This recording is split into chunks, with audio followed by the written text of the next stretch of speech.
So Prince Harry and Meghan Markle have joined a global call to ban dangerous AI.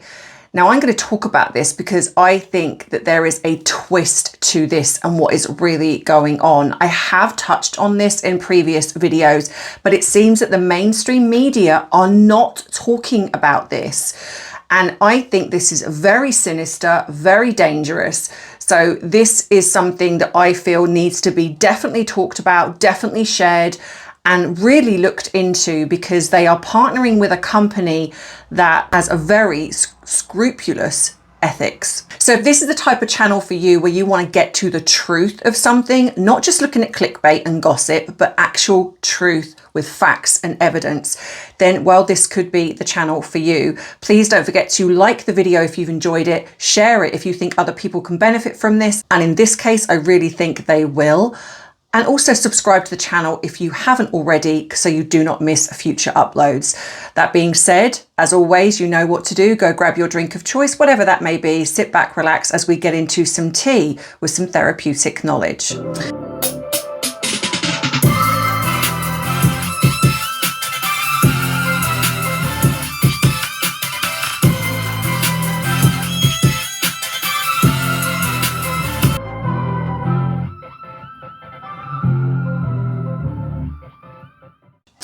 So hey everyone, I hope you've had a good week so far. Excuse my terrible hair. I'm having a really bad hair week actually, and I'm so over that. I know people hate the fact that I bang on about it, but I am going through the menopause. I'm so tired of having my hair dripping around my neck that I literally just scruff it up and it just looks incredibly untidy. I'm very aware of that, but you know what? I don't care. I'm having one of them weeks. But anyway, so let's get to this video.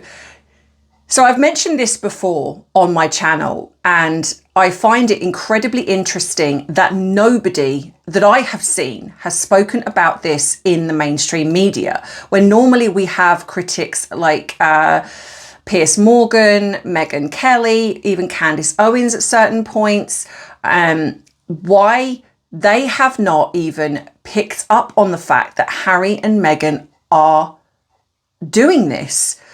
So we know that they have come out and they have done, again, another speech about banning dangerous AI. Now, don't get me wrong.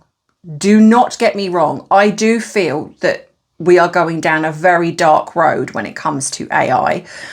And taking them out of the equation, I do agree that something does need to be done. When some of the things that we're seeing, it's very worrying when someone can just take a person, or I don't really understand the point of it. I don't really understand the point of AI other than using it for nefarious means. Nothing good is going to come from doing this. And I think that when they started to introduce this, they were introducing it in the way of almost like creating celebrities to say funny things, and that's all tongue in cheek, and I get that. But that's how they implement things. They start off where it's very small, very minimal, to create us to feel like, oh, this is fun, this is cute, and then it's like bam, and then they start using it for other things. And I do agree with that concept. However, if this was anyone other than Harry and Meghan, I'd be all for it in supporting what they're attempting to do. But this is Harry and Meghan, and we know one of the biggest things that they want to do is censor people. They want to censor the criticism surrounding them. And I also feel they want to control the narrative of, if the truth was coming out around the children or whatever it is about her, they can control it. Now, again, like I say, I have spoken about this, and this is the fact that they have partnered with a company, and this was back in 2021. So this was 4 years ago, and it was done very quietly. No one really heard about it. And in regards to Harry and Meghan, they are so public. They want everyone to know everything about them when it comes to who they've aligned with, who they've joined with, to make themselves look good. But the fact that this was done very quietly, where nobody heard about it, tells me that there's a reason for that. They did not want anyone finding out that they have aligned with this company.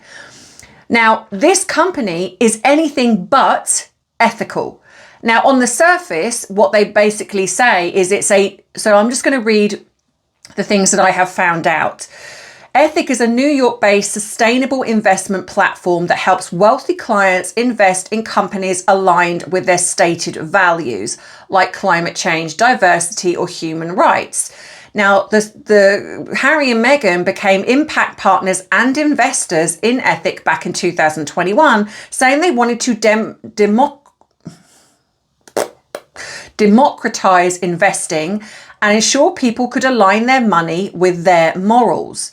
So basically, they're asking people that invest with them to align with their way of thinking. Now, on the surface, you think, okay, great, brilliant, sounds perfect. But when you strip it back, here's the contradiction. While Ethic promotes ethical investment, it holds portfolios. Honestly, I can read. What is my brain doing? I can see the F, it's not a V. It holds portfolios or partners with major corporations that are part of the tech ecosystem, including Meta, which is Facebook, Google, Alphabet, Microsoft, Amazon. All of these companies heavily develop and deploy AI systems, some at the very frontier of the technology Harry and Meghan now want to pause or ban. They have faced serious criticism for privacy violations, child safety failures, and algorithmic harm.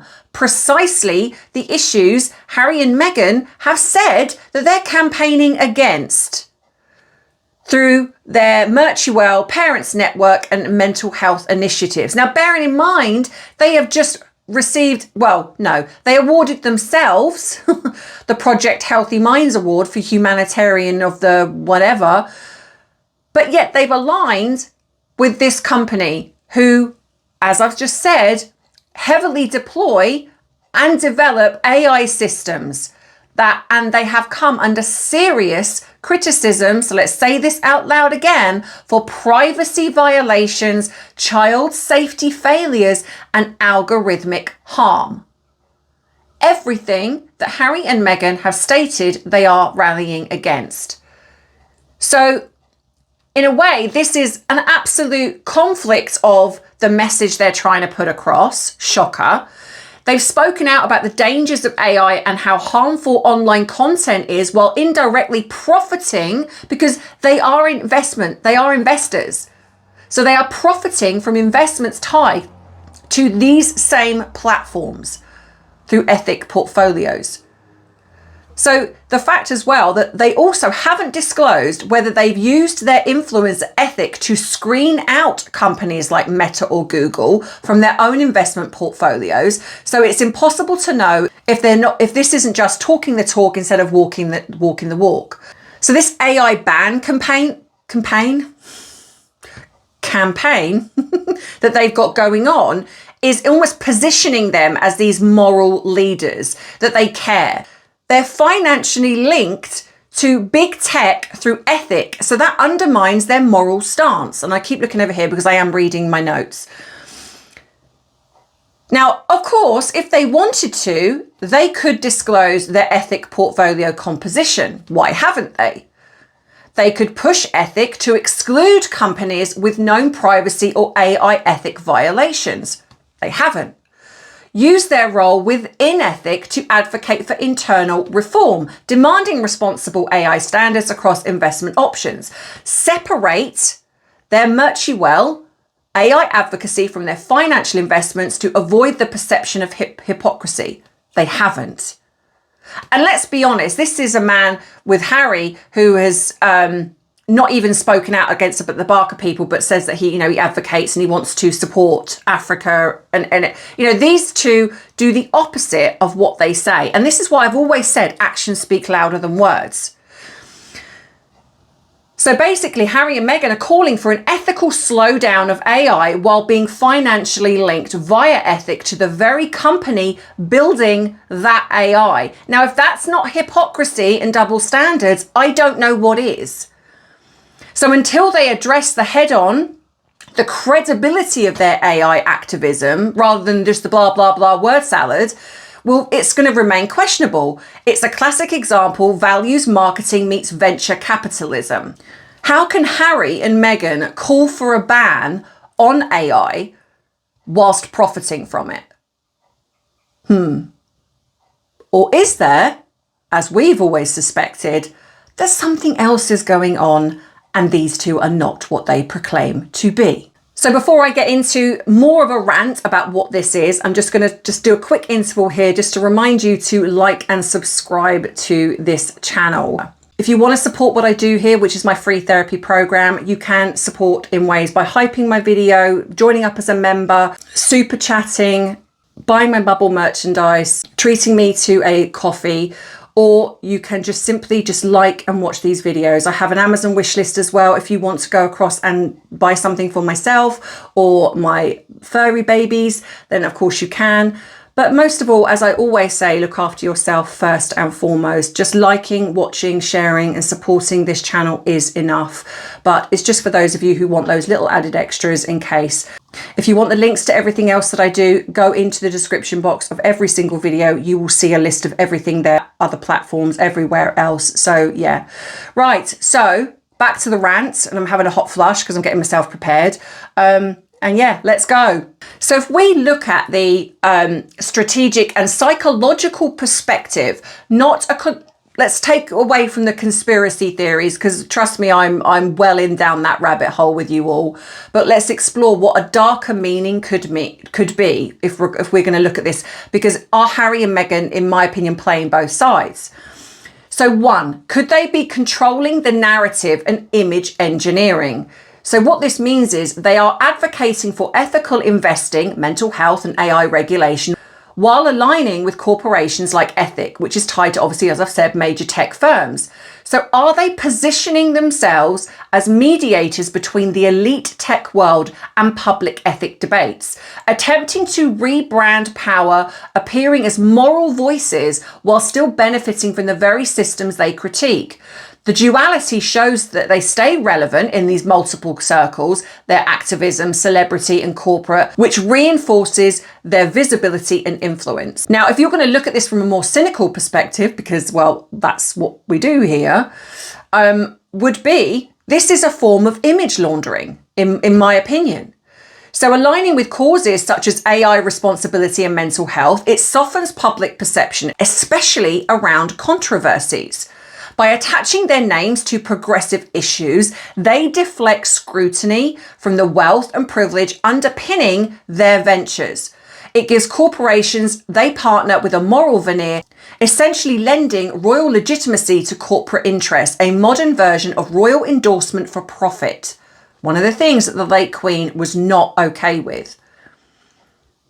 Now, because of their investments in sustainability, technology and media, it's possible that they're positioning Merchywell and future ventures to become data-driven enterprises, content, social analytics or influence modelling. Now, I believe they're already trying to do that with their Merchywell website, because I think when you click on there or sign in or whatever it is, that they actually collect your data. So I think it's already starting to happen.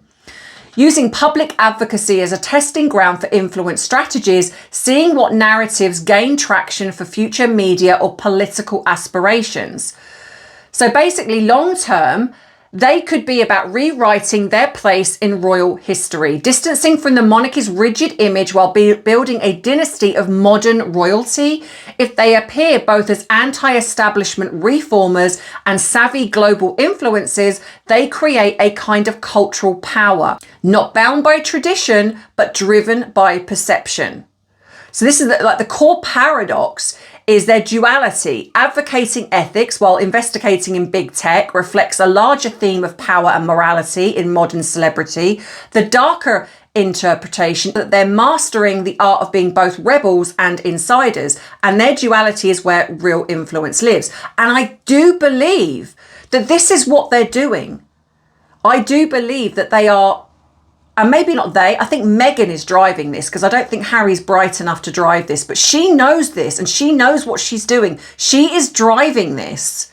And we're starting to see the way that she's pulling away from the royal family, but while still connecting herself to the royal family. So one of the things I sort of looked into was, could their use of their engineering, their control over the public image, does that tie into the censorship that we know that they could potentially be doing?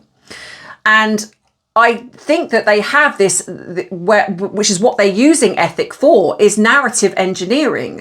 And what it is Harry and Meghan have basically been deliberate about controlling how they're portrayed, moving away from traditional media and self-managed platforms like Spotify, Netflix, and Merchywell. By funding and partnering with companies that are linked to digital ethics or tech influence, they can shape what kind of stories gain visibility. This gives them a sort of soft censorship power, not by silencing others directly, but by dominating the ethical conversation and deciding which narratives sound acceptable in the public space. And I see this as happening already. So when she did that Diana video, now when I'm going to use TikTok as an example, because when I do any videos on TikTok, they usually gain thousands of views. I mean, one of my videos has got 1.1 million views. You know, the ones about Harry and Meghan tend to really take off in a sense. You know, they definitely have thousands and thousands of views. I put that Diana video up to speak about it. It got less than 1,000 views and it's still struggling. And yet all of my other videos around her have gained traction. So I think that this is exactly what's happening. This narrative engineering is what she's doing. So somewhere, because they can affect the algorithm. So say, for example, in the algorithm or the SEO and the tags that you put in, like when you put into YouTube, if you put in a specific thing, it gets flagged. And so it sort of sends that message down the line of like the I don't know, the robotic system, the computer system of, okay, let's not promote that because that tag has been flagged. And I think that's exactly what happened with the Diana video. It was on her stories and it got removed after 24 hours because that's what it does. And I think she did that on purpose, because if she was like, look at the videos that she puts up on her Instagram, why did that not go up on her Instagram? She put it on her stories to limit the amount of people that could screen grab it. So what happens then is that people like me and others have put that out there and they've somehow censored it to stop it circulating. Now it's circulated a little bit, but nowhere near what other things circulate in regards to her. So she didn't want that circulating, or the royal family didn't, or somebody didn't. So this is already happening in regards to this. So it says, in the modern media ecosystem, censorship isn't always about deleting information, it's about algorithmic shaping, which is what I'm talking about. If Harry and Meghan align with organizations influencing content standards, misinformation policies, or ethical AI, they could indirectly affect what content is prioritized or suppressed online. This means criticism could be reframed as harmful or inaccurate, allowing them to maintain a carefully curated image while dissenting voices get less reach. So people like myself who criticize Harry and Meghan's behavior, we will get seen less and less. And I've spoken on here many times about how my videos don't seem to get circulated as much. They did in the beginning, but all of a sudden, as I've gone deeper into things and talk about probably content that isn't necessarily gossipy. And in one way, it's a good thing because it shows that somewhere along the way, my content is threatening to some people. So it's bothering them. I'm not saying like me specifically, but my content is bothering, and so they're censoring my content because they don't want it circulated. So I'm hitting home. But doesn't help me, to my channel, but that's what it is. And that's what is happening. We're seeing that more and more. Now, when you have the more gossipy channels and the channels that just either sort of regurgitate what's in the mainstream media and don't really do much else, they tend to do better because they're not a threat to anybody. But when you've got people like myself or the Royal Grift or other YouTubers that start digging and start looking into things, we become a threat. And we are the ones that they want stopped. And this is what they're doing. They've aligned with a company that can do this. So basically, perception as power. So they are very aware that control over perception equals control over influence.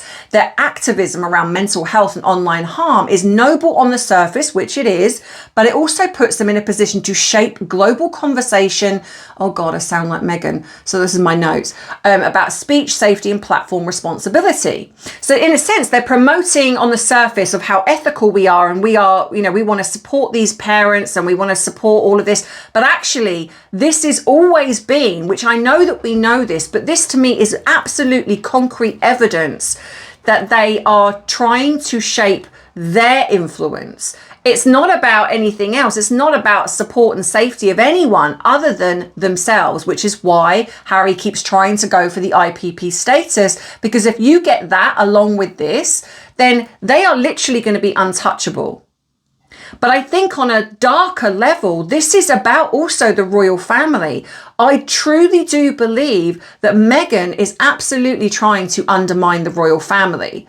Now, I know at the moment, if the royal family, say, went, I think, like I said before, I do think people think they're just suddenly going to become working class. They are set for life. You know, they don't have to do this. They are literally set for life. They're going to be millionaires in their own right. They've got land, they've got, you know, investments, whatever it is. They are set for life. They don't have to do this, but they do because they believe in it.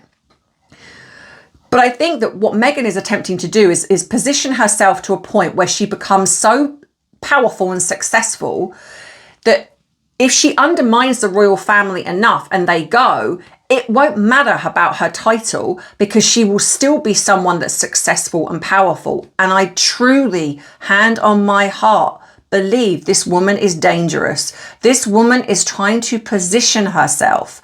She is using people to climb. She's already done it. She has already shown us who she is. I know that some of us laugh and kind of go, oh, well, she's not really going to go anywhere. Believe you me, if she's got the way to find it, she will find it. She will blackmail, she will manipulate, she will do whatever it takes to get what she wants. And this woman has already shown us that she's capable of some very unscrupulous things, hurting people to get what she wants.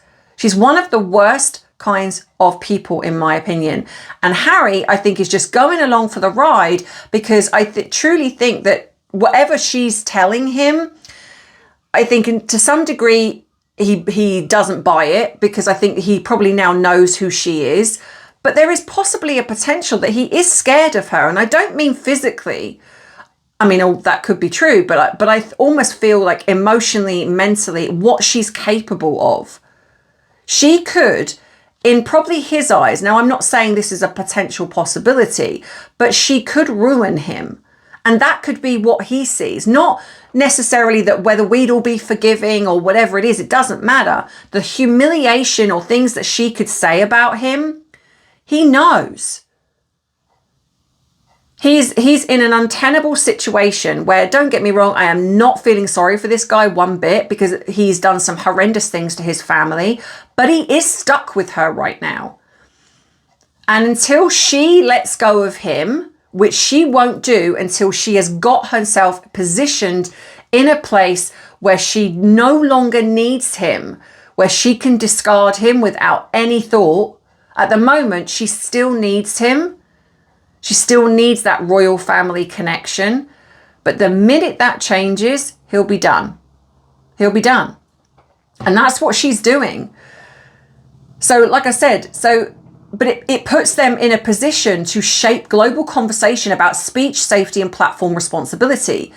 They promote ethical tech. Their tech circles amplify their message. They become the moral face of the same system they profit from. So it's not classical censorship in the authoritarian sense. It's curated influence.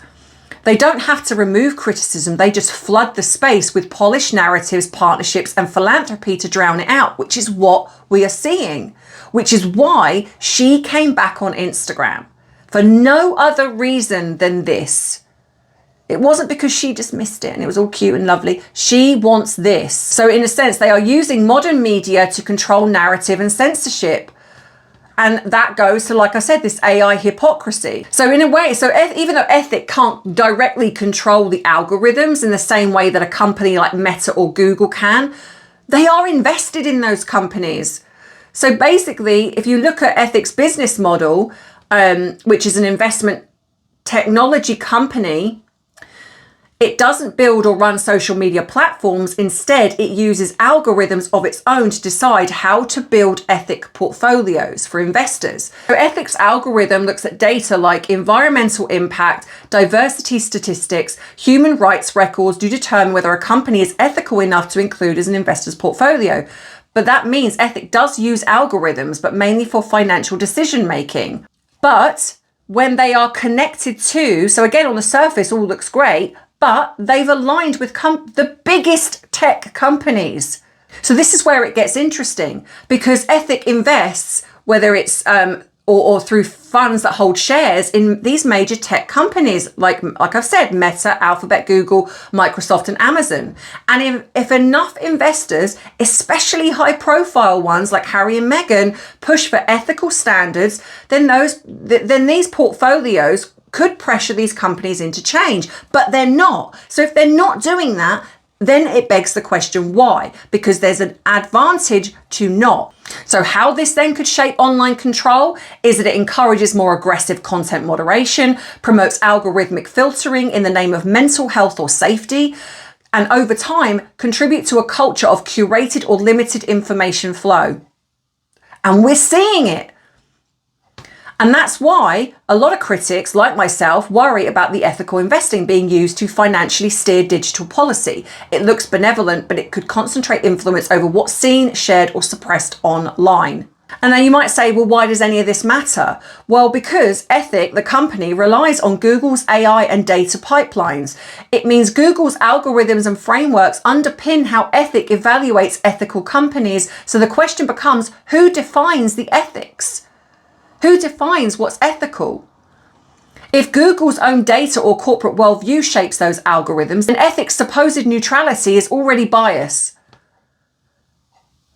So in a sense, Google builds AI, Ethic uses Google's tools, Ethic funds Google through ESG portfolios, and Harry and Meghan profit while promoting ethical investing. So you see the problem?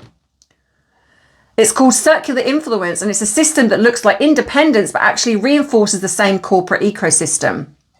So basically, with Harry and Meghan partnering with Ethic, they're tied to a company whose tech backbone is built on Google's AI system. When they campaign publicly for ethical AI or online safety, they are indirectly promoting the same structure and possibly the same companies that drive the problems they claim to oppose. It's not illegal, but it's a powerful example of controlled opposition, appearing to challenge big tech while benefiting from its inner workings. And there you see, and there it is. In my opinion, if Harry and Meghan, which is what they're doing, they're positioning themselves as very anti-hate speech and advocates for online safety, they can then justify the cancellation of anyone who critiques them negatively or tries to get to the bottom of something, to expose the truth, under the guise of mental well-being and online safety. So on the surface, you'll have tech companies using those two, their brand, to promote online safety and trust, whilst profiting and subtly controlling the online space in what we see and what we hear, all in the name of your safety or our safety. You know, they can frame how, when they say that trolling and hate speech, they can decide what that is. Who gets to decide what is hate speech? Who gets to decide? No longer are we going to have free thinking. It's all going to be decided for us. And this is the scary concept. And this is what these two are doing. And nobody's talking about it. This is soft censorship at the moment through moral branding. But it's getting worse. And like I said, I've already started to see it. And I'm sure most of you have as well. this needs to be shared. This needs to be put out there, because this is something that I feel is really quite dangerous, in my opinion. And what's worse is that they are using the plight of these parents. They make me sick. They really do. And it angers me, like I say, that this is, and I think this is not just about controlling their image. I think it's about, I really do feel it's about also connected to the royal family, and not in a good way. I think that they're trying to undermine, or like I say, she wants to position herself as as a powerful person, and she's sneakily aligning herself with various people to do it. Like I said, this woman is dangerous, you know. But let me know what you think in the comments. Do you agree? Do you disagree? What are your thoughts? Like I say, this is just the research that I've done. I'm sure I could go deeper, but I've got to be really careful. That's it. So I hope you have a wonderful rest of the week. If something else happens, you might get an extra video from me this weekend, but depending, because I'm seeing my mummy and daddy on Sunday. But yeah, so let me know. And that's it from me. But please share, get this circulated. We need this circulated. To hopefully get people, these two being looked into. We need someone to look into these two. It's crazy. Don't forget, all the links you need are in the prescription. Don't forget, all the links you need are in the description box below. And please go a crest. For the love of all things, go across and support Bite-Size Tea and my Coffee and Crime channel, so I can get that one hopefully monetized too. So yeah, so I'll see you next week as always. And I love you. I appreciate you, but most of all, I respect you. Take care. Bye-bye.